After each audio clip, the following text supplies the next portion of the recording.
Hai semuanya, kembali lagi bersama Movies Next. Hari ini kita akan merekap alur cerita film yang berjudul Gifted, yang dirilis pada tahun 2017, yang diperankan oleh Chris Evans, McKenna Grace, Lindsay Duncan, Jenny Slate, dan Elise aktor lainnya, yang disutradarai oleh Mark Webb, yang pernah menyutradarai film The Amazing Spider-Man 1 and 2. Film ini bercerita tentang seorang pria yang bernama Frank yang membesarkan keponakannya yang jenius bernama Mary, yang berujung pada konflik antara Frank dan ibunya yaitu Evelyn untuk mendapatkan hak asuh gadis kecil tersebut.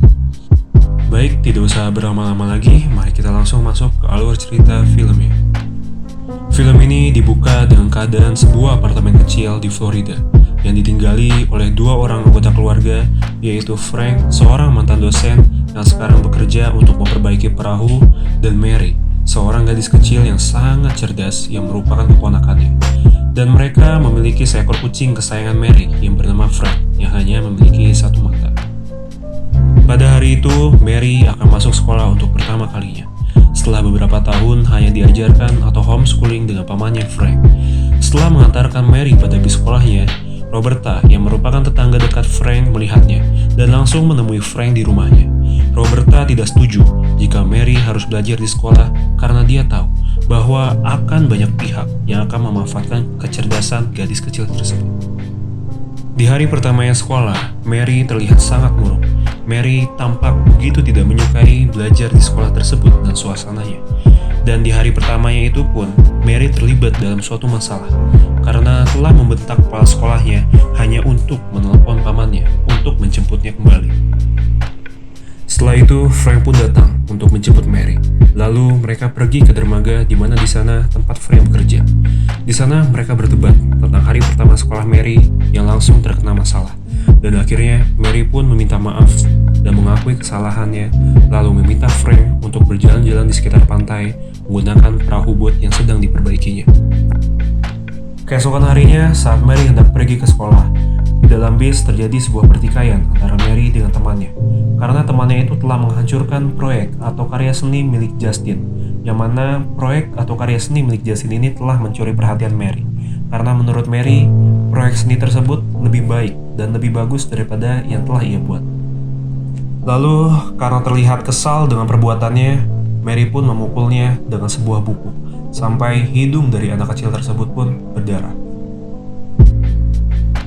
Karena ulah yang telah dilakukan oleh Mary tersebut, Frank pun sekarang dipanggil kembali oleh kepala sekolah. Tetapi bukannya menyalahkan Mary, Frank malah merasa bangga atas tindakan yang telah dilakukan oleh Mary tersebut. Perdebatan panjang antara kepala sekolah dan Frank pun tak terelakkan, dan pada akhirnya kepala sekolah menambahkan jika ia mendapatkan informasi bahwa Mary memiliki kecerdasan di atas rata-rata, dan ia pun menyarankan kepada Frank jika Mary disarankan untuk pindah ke sekolah khusus untuk anak-anak yang memiliki kemampuan di atas rata-rata, yaitu sekolah Oaks atau Oaks School. Namun Frank menolak dan lebih memilih Mary untuk tetap di sini. Hari-hari pun dijalani oleh Mary di sekolah tersebut secara lebih baik. Dia mulai akrab dengan gurunya dan meminta maaf kepada teman-temannya soal permasalahan yang terjadi kemarin.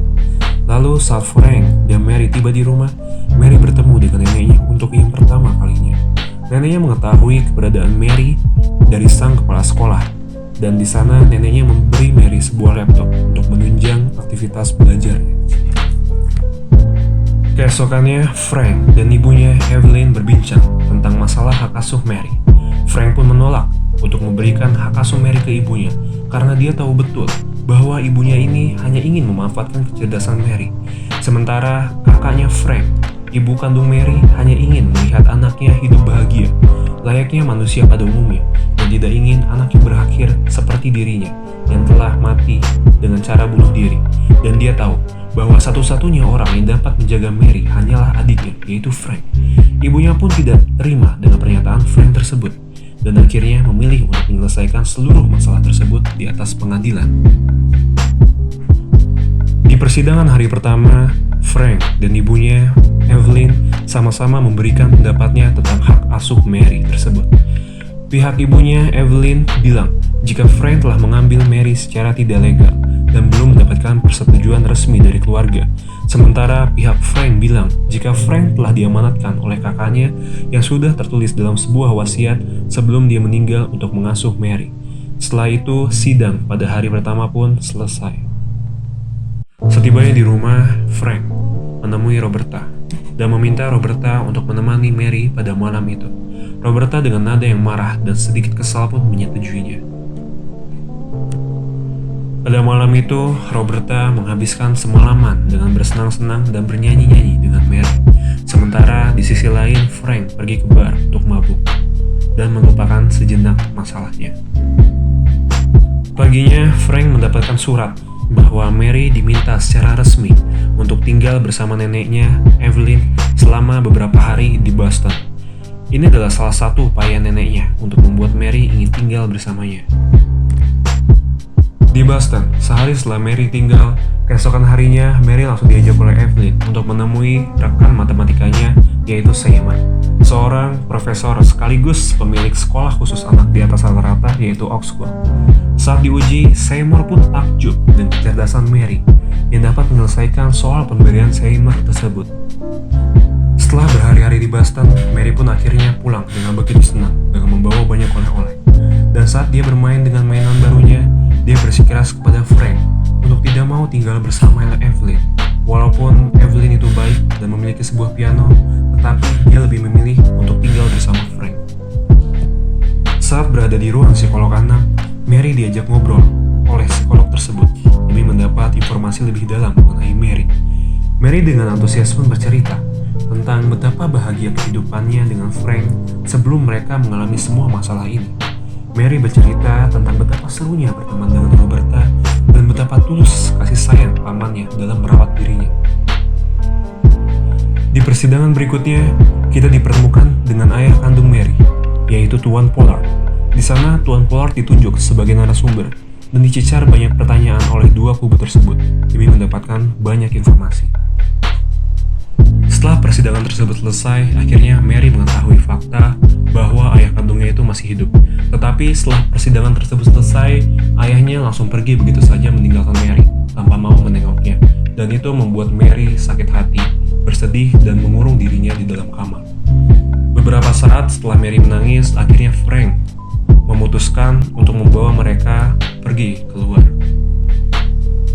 Frank mengajak mereka ke rumah sakit, dan sesampainya di sana, mereka menunggu di kursi tunggu tamu selama beberapa lama.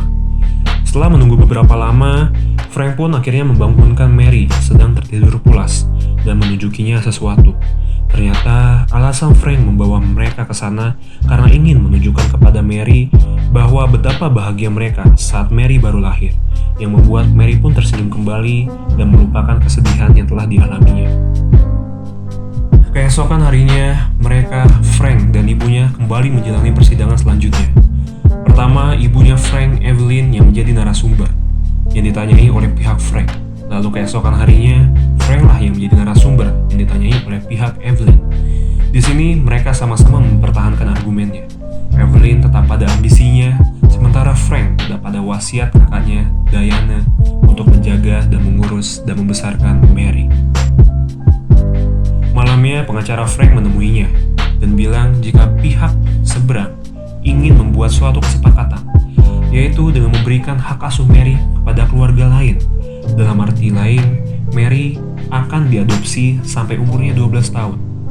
Sontak hal itu membuat Frank marah dan berpikir bahwa pengacaranya telah mengkhianatinya. Tapi pengacaranya bilang bahwa ini adalah jalan terbaik, di mana ia tahu betul sifat hakim tersebut yang pasti akan berpihak pada orang yang memiliki uang. Lalu, ia pun meninggalkan Frank untuk memikirkannya.